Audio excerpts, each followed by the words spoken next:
Hello, everybody, and welcome to the session, Leading with Empathy in a Volatile Environment with Vinitha Varadarajan. My name is Margaret Kelleher, and I'm the Director of Colleague Success at VMware, and I will be your moderator for today's session. Please use the chat for interactive conversation with other attendees, and please use the Q&A tab for any questions. So it is my pleasure now to turn the session over to Vinitha. Thank you, Margaret, and hi, everyone. I'm just trying to share my screen here. I think it said the host disabled participant screen sharing, so I think someone needs to enable my screen sharing. Let's give that a minute. There we go.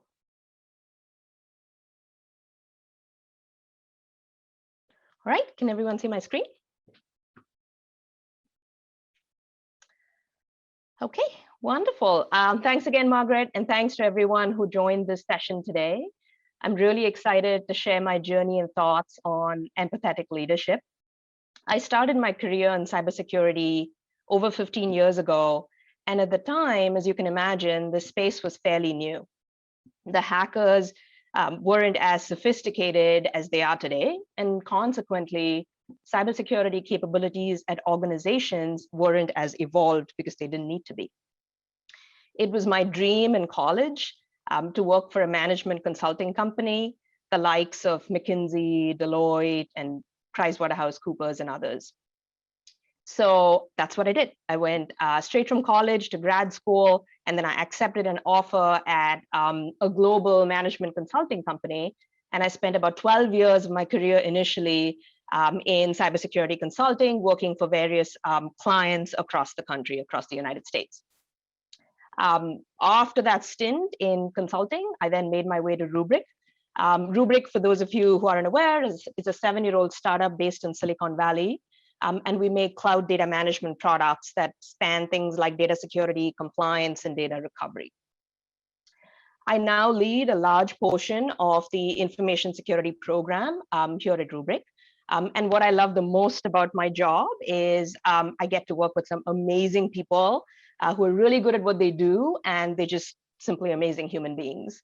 And apart from my team, the other exciting parts of my job here include a women-focused enterprise resource group that we call Women at Rubrik, that you can probably see in my background. I have the privilege of leading that group. And what also really excites me is the opportunity to talk to all our customers on a regular basis about security every day, which is pretty cool. On a personal note, so the little baby that you see on the screen here, I'm a new mom. I just delivered my daughter 6 weeks ago. Her name is Arya, so that's definitely been the highlight of 2021 for me. I live in the Bay Area here in Northern California with my husband, daughter, and puppy. And I will say that if there's anything that we all know that this past year has taught us, it's empathy, it's resilience, it's patience. And before we get started, I hope that all of you and your loved ones are safe and healthy in whichever part of the world that you're in. So Vinitha, if you would please go into the presenter mode or slideshow mode, we can see your notes at the moment. Got it. Okay. Let's try that.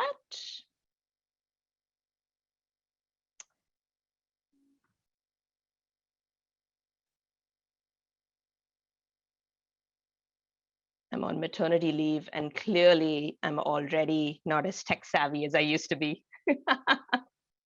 Give me a second, okay. Everyone. I apologize. Let's try this again. Okay. All right. So screen 2. How does that look? Is that better? Looks great. Thank you. Okay, wonderful. Thank you. All right, so before we get started, I'd like to ask everyone what leadership and empathy mean to you.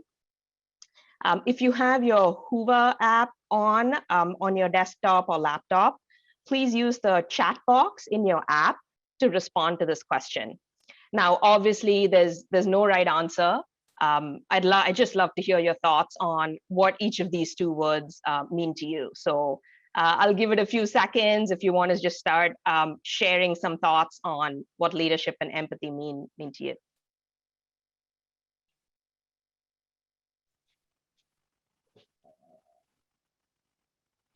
Yeah, please go ahead and enter your thoughts in the chat. We'd love to hear from you. So great, we have some responses coming in. Being a good leader is, being a good leadership, you have to have, sorry, it was cutting off there a little bit. Sorry about that. Listening and empowering. A leader inspires me to achieve my goals.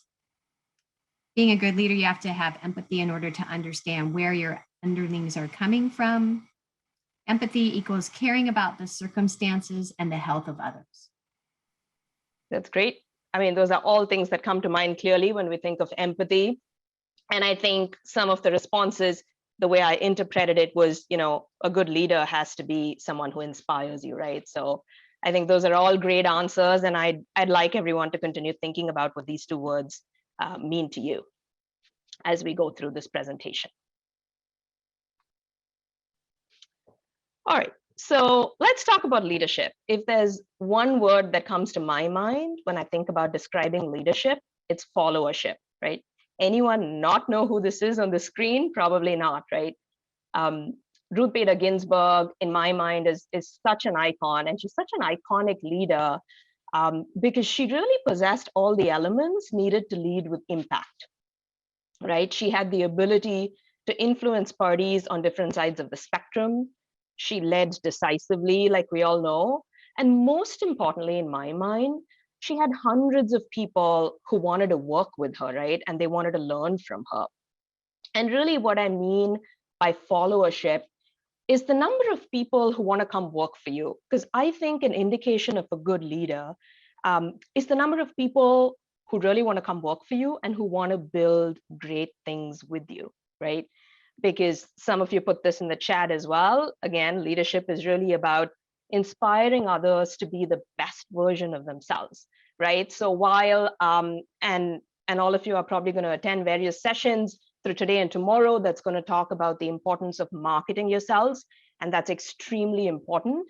While that is important, I still think that, again, a good indication of a strong leader is, how many people do you have in your network who'd say, I really want to work with this person, right? That's what I want to do. Regardless of what I do, I want to go work for them, or I want to go work with them, right? So that's how I think of leadership. So let's talk about empathy, right? It's pretty straightforward. It's pretty simple. When we think of empathy, we think of elements like trust and love and caring for other people and really being there for the people around you, right? And as we all know, this quality is even more important at this time, right? A lot of us have kids, older parents, other loved ones at home who are struggling through the current pandemic, right? Kids can't meet their friends at school. We and our partners are juggling responsibilities between work and home. Some of us, myself included, have been distanced from our parents. So my parents live in India and I haven't, and they're much older. They're in their late 70s. And I haven't been able to see them in over a year, right? And I'm sitting here worrying about their health and the fact that, are the vaccines working and so on and so forth. So we all have different challenges that we're going through. And obviously, as we know, countries like India are struggling more than ever right now with different peaks in the pandemic. So it's more important than ever right now to really treat your people at work like family, right? Because when I think about work, I think about the fact that we all spend over 80% of our week at work, right? And what that means is sometimes we spend more time with our work family than we do with our actual families. Whether that's a good thing or a bad thing is a debate for a different day. They are your extended family, right? And they deserve the genuine care that other people in your life deserve, especially right now. So now when we put the elements of empathy and leadership together, I think that's where the magic actually happens, right? You're probably wondering why I have an image of a goat on this slide. So I read an interesting story about this particular animal that I thought would be cool to share. So this is called the ibex goat. It's an alpine goat that's found in some parts of Europe, like Italy, for example. And I'd encourage you all to, if you literally Google ibex goat, you'll find like a 2-minute video that tells you a little bit about this animal, right? So what it does on an everyday basis, this goat hikes up a really steep dam, like you're seeing in this image, and it teaches its young ones to literally defy gravity, right? Like you're seeing here. And the reason they do that is they hike up this dam to get access to some rich minerals and calcium that they need for their existence, right? And this goat's sole focus is to care for and motivate its young ones to conquer this steep climb, right? And to me, this animal displays all the characteristics of what we should expect from our leaders, and quite frankly, what we should demand from them, right? This animal displays empathy, it displays inspiration, vision, and selflessness, right? So when I think of leading with empathy, those are the elements that I'd put together. And I would really put it together in a way that's really, that sort of comes from within, right? That's genuine and authentic. So back to my story. I talked about how it was my dream to work for a management consulting company, right? So I landed this dream job straight out of grad school at a global consulting company, and I was overjoyed and eager to learn, right? All I could think of was making partner at this firm. And typically the culture in these organizations, as some of you might know, it's really alpha, it's fairly sort of cutthroat and highly competitive, right? That's sort of just normalcy in environments like this. Now, the reason I have this slide up is because I had this exact situation happen to me. My first boss at this firm was a brand new partner who was focused on selling as much work as possible to his clients, because that's what you do as a partner, right? In order to make your numbers. And I was young. I was a first consultant. I was really excited to work for a partner. And I literally hung on to his every word and every meeting that I was in with him. Now, as a first year consultant, there was one time when I didn't know how to go about a certain project. I had, I guess, what seemed to him as a basic question. So I went up to him and I asked him this question, and I suppose I happened to catch him on a really bad day. And the response I got was he literally pounded the table across from me, used some profanity, and told me to just figure it out, right? And again, he was probably having a bad day, and that was his, it was almost like an instant reaction. I was shocked and confused, and being new and young in my career, I didn't really question what had just happened, right? I sort of just let it go, and I felt really bad about it, and I, learned how to just figure that project out. There was another time when, he threw me under the bus in front of a new client for a decision that he had made a week ago, right? Again, I was confused because I looked up to this individual as a role model. He was my first boss, yet his behavior was pretty appalling, right? Now, this firm that I loved so much couldn't possibly promote someone with bad behaviors to leadership, right? Let alone partnership, right? There's just no way. So again, I didn't question it. Now, I remember he would always say that, people needed to be pushed to their breaking point, and if they did not break, like they needed to be overloaded with work. If they did not break, that's when they deserved to be in a firm like that, right? That's when they deserved partnership. And I was pushed to my breaking point when I was at a project in Washington, D.C. And I feel silly now telling this story, but I had so much work on a daily basis that I would actually limit the amount of water I drank. So I would not walk to the restroom as often. Again, super silly, but I would do things like that to just like keep working, right? I would, cry myself to sleep at night. I would wake up with dread every morning, but I thought that was normalcy, right? Because again, I wanted to make partner. I liked this idea of making partner.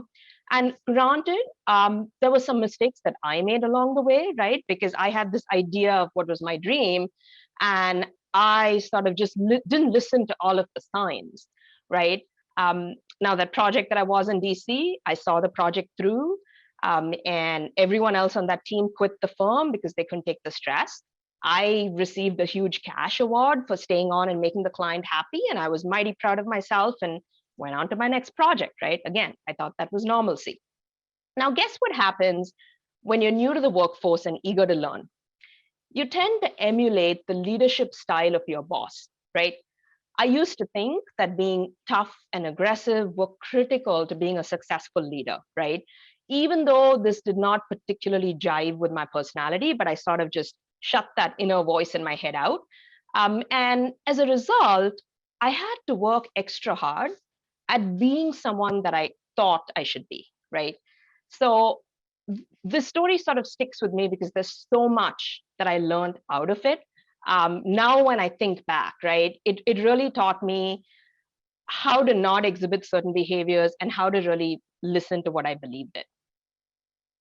Now, similar to this story, um, there was another story that was interesting. It was almost the exact opposite, right? A few years later, I was fortunate enough to work for another partner who ended up being my inspiration, right? He was just a nice human being. He truly cared for his teams and he lifted people up when they needed help. And what was most interesting to me was that this really amazing human being was one of the most successful partners in the firm. He was a really senior partner. He led a large part of our global practice.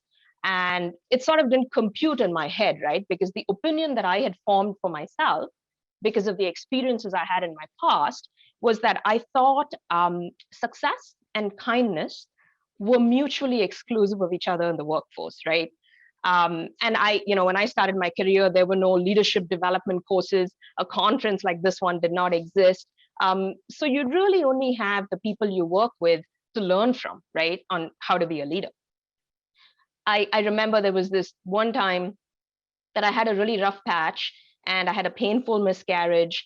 And this partner that I had just started working with, the really nice guy, called me from a flight to check in on me because he had heard about my miscarriage, right? So that sort of touched a chord in me, right? That meant something, right? And then that same year, I was struggling with chronic back issues. I had a severely herniated disc in my back. I was traveling coast to coast from Pennsylvania to LA. Again, he gave me a call and he said, Vinitha, I'll foot the bill. I need you to start traveling first class every week to this client because you're traveling coast to coast with a broken back and we can't have that, right? Again, acts of kindness motivated me to be better at what I did, right? And it started to tell me that you can be nice and you can be a great leader and you can be really successful, right? And needless to say, this partner had, thousands of people in the firm dying to go work for him, while the other guy I worked with early on, really didn't have many people who wanted to work for him, right? Because they were scarred by, how tough he was on people, right? Again, I don't mean to vilify him. I think it's just different personalities that rub people the wrong way, right? We also had several high performing individuals leave the firm as a result of that partner and his work culture. And I will say I owe it to both individuals because both of them taught me a lot. And I ended up learning more from the person who was harder to deal with because it taught me a few things, right? Clearly, it taught me that you don't have to be tough and aggressive to be successful. And it also taught me not to dismiss that inner voice in my head that I talked about a few minutes ago, right? I was wrong. I was wrong to blindly emulate bad behavior. I had blinders on for sure. And I wish now, when I think about it, I wish I had more courage to speak up back then, right? And the reason I share this story is I would love for all of you to think about this. And, as you sit here thinking about, what are the qualities of a good leader and how do we emulate it? I would trust your gut, right? So those are a couple of stories that I wanted to share with you. And before we go into Q&A, I'd like to leave you with some things that I've learned over the years about leadership, right? And these are just through my personal experiences. I think these are leadership tips that, regardless of what level you're at, anyone should practice because leadership is not something that you just wake up one day as a manager and learn how to do, as we all know. I think it's really about being a good human being. So the first thing I'd say is set lofty goals, right? By all means, expect great results from your teams, push them to be their best, right? Set stretch goals, but put trust and empathy at the core of your leadership style, right? Being an empathetic leader doesn't mean that you need to put up with mediocre work. It just means that you set the right vision and inspire your teams. The next thing I'd say is be authentic and transparent, right? I encourage all of you to be vulnerable with your teams, to admit your faults. There's absolutely nothing wrong in admitting your faults. It actually lets your teams trust you, and it shows them that you're human, right? And I'd also say, provide your teams with the broader picture. When you give someone on your team a project to lead or a task to work on, explain the broader context, explain why they're doing that and what the impact of their work is going to be, right? Because I've noticed that when I do that, the results are much better because people actually understand what they're working on and take the time to listen to, right? I mean, I think that's really important. The next thing I'd say is, and again, we've talked about this already, but I can't iterate it enough. Leadership is really about selflessness and followership, right? Again, you're a good leader when people want to come work for you. And I honestly think companies, I mean, some companies do this better than others, but I think on a consistent basis, companies should incorporate leadership metrics into their goal setting and performance management process. And I'd encourage, like right now, I'd encourage each of you to ask yourself this question, right? If I ask my team and my manager what they think of me, how would they describe me, right? How would they describe you? How many people in my network do I think would want to come work for me, right? So I would reflect on that a little bit and see what you come up with and be honest with yourself. So this next thing is, I find this concept interesting, right? We're taught the concept of hard skills needed for our jobs, like engineering or product management or finance. And when we do well at our job, we get promoted to management, right? We're not really taught this concept of human skills, and you can think of it as soft skills, but I prefer the word human better, right? We're not taught how to be good leaders. We're just put in management positions, right? And I will say this. Strong leaders place human skills above performance time and time again. I would also encourage all of you to Google this individual, Simon Sinek. Some of you may know about him. He's a phenomenal speaker, and he talks a lot about finding your purpose in good leadership, right? He talks about how the Navy SEALs actually put trust in human skills above performance, and you should go look at that video. If you Google it, you'll find it. And if you're a good leader, you will have high performers who want to come work for you. I guarantee you, right? So I truly think being human is more important than anything else. And then finally, I would say, when you're giving performance feedback, right? There's this concept of in the moment feedback, right? So make sure you share feedback in the moment with people. Tell them that you care about them, right? That's the whole reason you're giving feedback. You want them to improve as people, right? So I would say, always share the positives first. Talk to your teams about what they're doing well before you talk about constructive feedback. And if someone doesn't represent themselves well in a meeting, if they don't show up well, pick up the phone and call them right after, right? Tell them, look, I care about how you come across, right? I care about your journey and your development in this company as well as in your career, which is why I'm giving you this feedback. And I've noticed when you give them in the moment feedback, it truly makes an impact, right? Because it's genuine, right? At the end of the day, you care. And all I'll say is if there's one thing that you choose to take away from this session, it's this. Treat people the way you like to be treated. It's really that simple, right? We all have the ability to be great leaders and develop amazing teams of people who love the work they do and who love doing it with the people they work with, right? That's the world we want to live in. So imagine what a wonderful place the workforce would be if we all achieved this together, right? Hey, Vinitha. So that, yep. Yeah, I think thank you so much for an engaging session. Unfortunately, we are out of time, so we won't have any time for questions in this particular session, but I hope you will continue to engage with our attendees throughout the chat and through the communities and things like that. So thank you very much, everybody, for attending. Don't forget to rate the session and please enjoy the rest of the conference. Thank you so much. Margaret. Thank you. Thank you.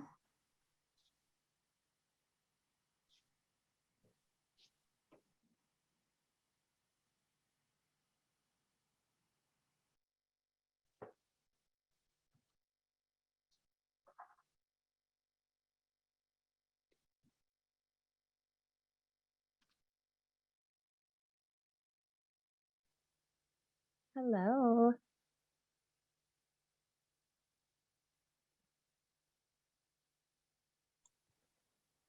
Our session will start right at 2 o'clock, just so you know.